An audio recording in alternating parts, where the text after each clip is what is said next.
Министерот за здравство доктор Венко Филипче во денешното видео обраќање истакна дека во изминатите 4 месеци тој и неговите колеги во Комисијата за заразни болести се целосно посветени да обезбедат препораки, закони и протоколи со кои ќе се спречи ширењето на коронавирусот. Протоколите кои досега ги подготвивме за повторно отворање на бизнисите и нормализирање на животот по нови правила се покажаа многу ефикасни.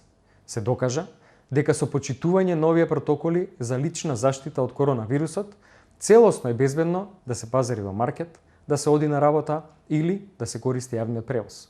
Тоа е едноставно нашата нова реалност и нов начин на живот. Идната седница, нагласи министерот Филипче, се одржуваат предвремените парламентарни избори. Министерството на здравство во соработка со другите институции изготви сигурен и ефикасен протокол за заштита на здравието при гласање.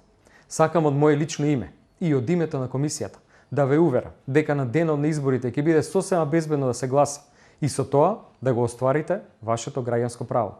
Гласањето нема да биде помалку безбедно од било која друга нормална активност која вршиме секојдневно, како на пример одењето во маркет. Строгиот протокол и неговата целосна имплементација се наша должност и одговорност и што брзуваме на граѓаните да им обезбедиме сигурна средина во која што ќе може да гласаат, рече Филипче.